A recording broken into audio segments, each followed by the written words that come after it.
আসসালামু আলাইকুম। আজকে আরেকটা শর্টকাট ম্যাট্রিক নিয়ে চলে আসলাম। আশা করি উপকৃত হবে। এখানে আমি লিখলাম শর্টকাট ম্যাট্রিক ছোটো সোনামণিদের জন্য। ইনশাআল্লাহ 2 মিনিটে তারা সমাধান করতে পারবে। আশা করি কাজে আসবে।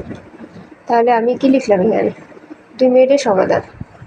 তাহলে 7 প্লাস 777 প্লাস 777 তাহলে সমান কত আসবে সেটা আমাদেরকে বের করতে হবে।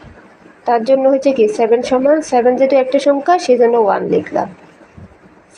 পরে হচ্ছে প্লাস 777 মানে হচ্ছে 2 সেজন্য 2 লিখলাম। 777 মানে 3 লিখলাম ইন্টু 7 কেন লিখছি? যে যতগুলো সবগুলো সংখ্যায় 7 ওটা দিয়ে আমরা আড়াআড়িভাবে গুণ করব। তাহলে হচ্ছে কি দাগ বসাবো, গুণ করবো অথবা দাগ বসাবো। তাহলে দেখেন আমি প্রথমে হচ্ছে কি একের জন্য একটা দাগ, 2 এর জন্য 2টা দাগ, 3 এর জন্য 3টা দাগ। তারপরে হচ্ছে আড়াআড়িভাবে 1টা 2টা 3টা 4টা 5টা 6টা 7টা 8টা দাগ নিলাম, 7টা দাগ নিলাম। তাহলে ওগুলো বসিয়ে দিলাম। তারপরে হাতের ডাইনে হচ্ছে কি করব আমরা প্রতিটা বিন্দু অনুযায়ী কত আসে দেখেন 21 আসছে আমার।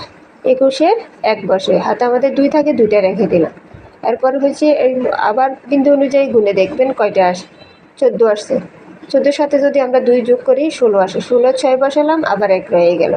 পরে হচ্ছে এখানে আবার হাতের ডানে আসবো, আবার বামে আসবো। আসলে হচ্ছে কি আবার 7 আসলো। 1 2 3 4 5 6 7 7টা বিন্দু আসলো, হাতে 1 ছিল 8। তাহলে অ্যান্সার হচ্ছে 861।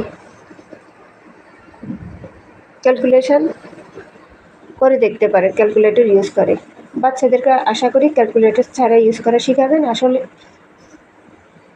তাহলে ইনশাল্লাহ ভালো কিছু করতে পারবে। তারপরে হচ্ছে কি 6 প্লাস 6 প্লাস 6